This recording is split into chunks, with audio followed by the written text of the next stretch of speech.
Good evening, my cherished settlers. Gather round and listen closely. As the seasons change and the winds of fortune shift, we find ourselves at a crucial juncture, a time to bolster our foundations and ensure the survival and prosperity of our community. Today, I call upon each of you to join me in a vital mission to increase our essential productions of firewood, food, and storage. These are the lifeblood of our settlement and the very pillars upon which our future rests. First, let us turn our attention to firewood. As the chill of winter approaches, we must ensure that our hearths burn bright and warm. We shall expand our efforts in the forests, gathering timber with diligence and care. With every log we chop and every branch we gather, we fortify our homes against the cold, creating a sanctuary for our families. Next, we must focus on our food supplies. A well-fed community is a thriving community. Let us tend to our livestock, ensuring that they flourish and provide us with the nourishment that we need. We will create a bounty that fills our granaries and nourishes our spirits. And what of storage, you may ask? It is the backbone of our prosperity. We must construct sturdy granaries and secure storage facilities to protect our harvests from the elements and pests. With ample storage, we can weather any storm, ensuring that our hard work does not go to waste. We will build a fortress of abundance, safeguarding our future against uncertainty. So rise with me, my fellow settlers. Let us unite in this noble endeavor to increase our essential productions. With our hands working together and our hearts set on a common goal, we shall create a settlement that thrives in abundance, where warmth, nourishment, and security reign supreme. The future is bright and continues with our commitment to these vital needs. Heyo and welcome to another episode of Build&Battle Season 3, where we will build a beautiful medieval city while battling off famine, mutiny, and the bitter cold. In the last episode, we focused on a relaxing residential expansion, and oh boy, was it massive.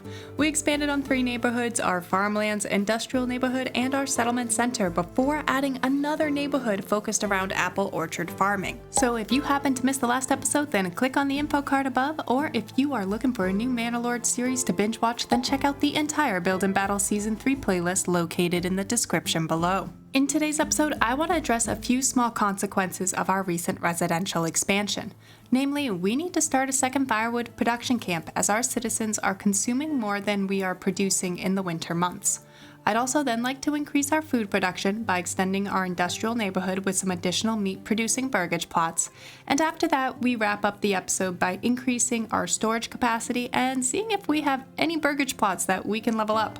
So when I say that all out loud, it kinda sounds like a lot. So before we begin today's episode, I am wicked excited to announce that our channel hit its first milestone and now has channel memberships, merchandise, and highlighted comments available to those who want to help the channel become more financially self-sustainable. So if you're looking for a new mug to drink your favorite caffeinated beverage of choice from, or a new hoodie to snuggle up and binge watch a season of Build&Battle in, then check out the link to the merchandise store located in the description below. Or feel free to subscribe to channel memberships, where we have 3 different tiers providing you special emojis, shoutouts in the end credits, or early access to episodes of Manor Lords. Feel free also to leave a special thanks below with a highlighted comment telling me your favorite memory of the channel thus far. And finally, to all those who have purchased highlighted comments, merchandise, or memberships, thank you so much. Thank you for the encouragement, and thank you for supporting the channel and playing video games with us. Alrighty, I'm wicked excited to start today's episode, so kick back, grab your caffeinated beverage of choice, and let's jump right on into it. So off camera last episode, I added this temporary fire camp while we were building our residential neighborhoods just to keep our people afloat through the winter. Now I want to delete this and actually create a nice firewood camp in a different location. And I want this firewood camp to stand on its own in a separate forest than our existing lumber area. The reason I'm doing this is, 1, I do not want to completely demolish all the woodlands in this territory up here, because they add a beauty to the territory that would be lost without them. And 2, I want to create a separate firewood sort of modular build of assortment by fusing together the firewood camps, a small storage unit, and foresters' huts together. So I think I'm going to place it down here, and let's start kind of taking a look at some good locations right in here and seeing where we can kind of fit in. Probably start with the firewood camp, I think.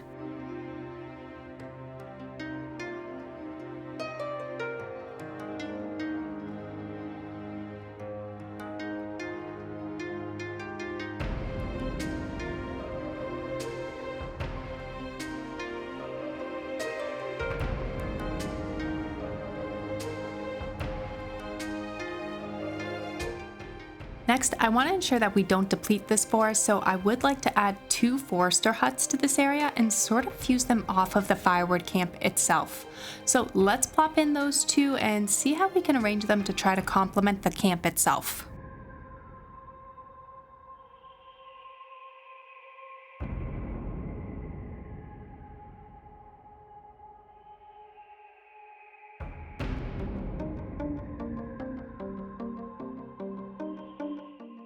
Next, let's give this area a small storage building since it is very far from the city center and I do not want the fire collectors wasting time walking back and forth from the cliffside to supply the settlement with its firewood.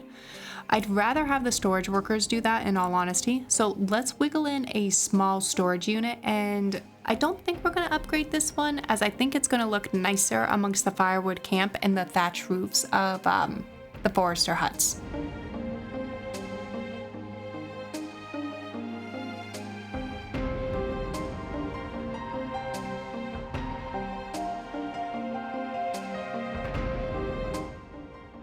Finally, I want to construct a few Burgage plots for this lumber camp, just enough to employ the camp and the forester huts with employees and create a bit more of a realistic feel to it, but keeping these homes spaced out enough that it doesn't really encroach on the forest. I will probably keep the backyard extensions smaller and only upgrade them with perhaps a pig, goat, or chicken coop because I don't want to encroach on the forest, and I want to keep the dense feel of this area. So let's just put in a few of these and kind of see where we can wiggle them without creating too much deforestation.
All right, let's kind of take a look at what spawned in.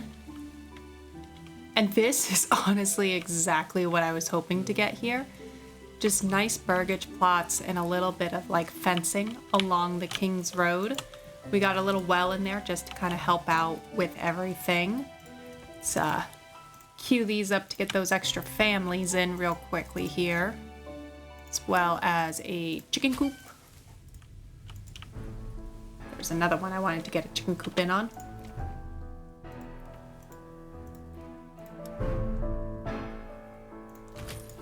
Perfect. But yeah, this was kind of what I was aiming for, and I think it came out very nicely. So I am just going to quickly employ everyone. So we'll get 1, 2, 3, and we'll do just 1 for now.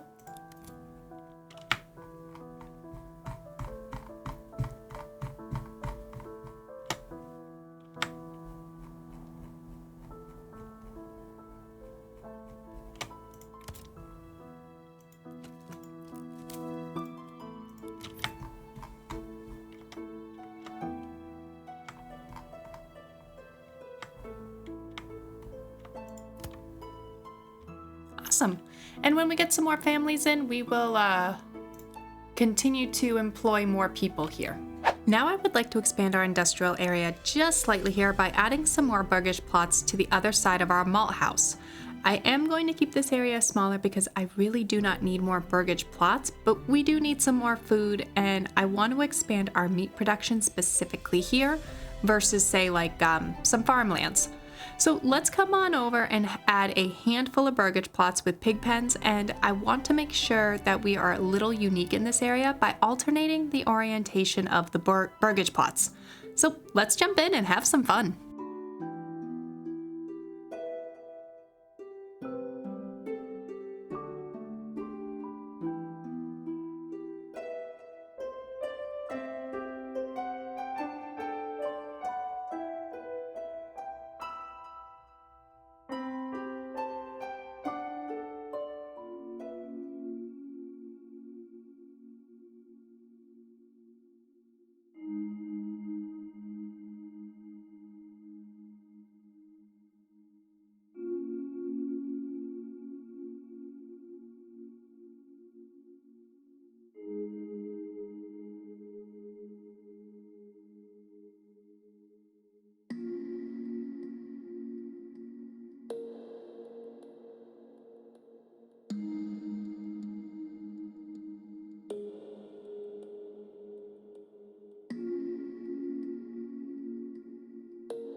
Okay.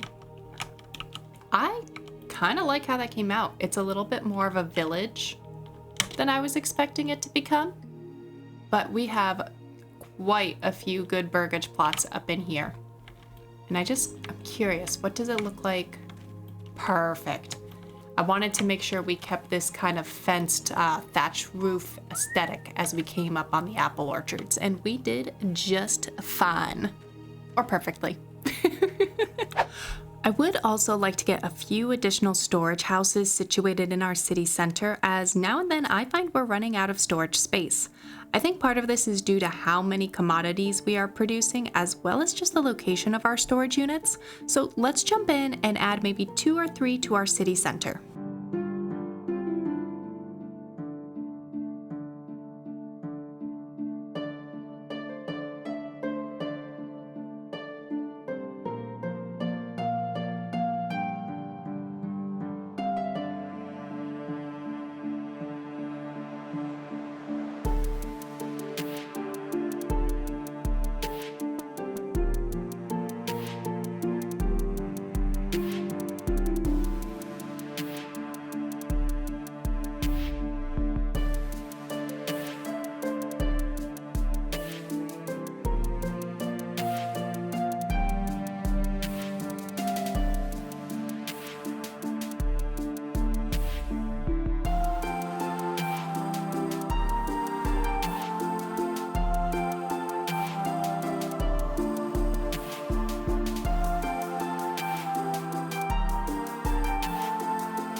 So something I really liked about this location, and hence why I did choose to build both of these storage units up on the roads like this, is it just really has a good line of sight, and it breaks up the monotony of the Burgage plots a little bit.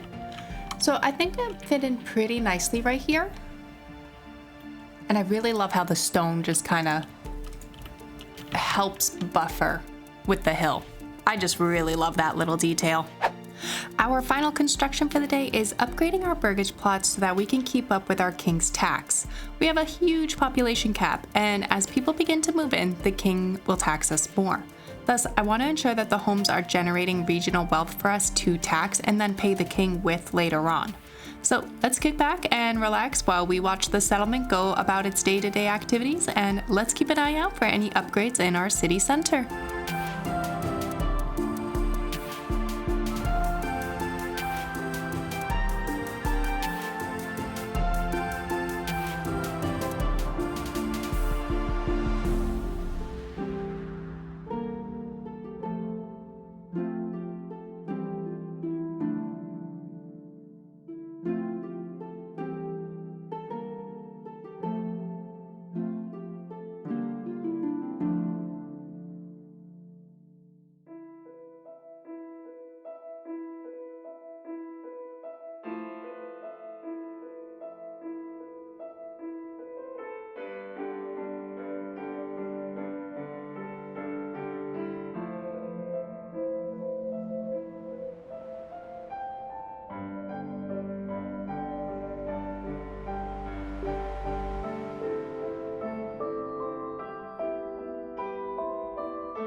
Alrighty, I think that just about wraps up today's episode. If you enjoyed today's episode, please leave a like and comment below, and be sure to tune in next week to watch Namatine flourish and expand.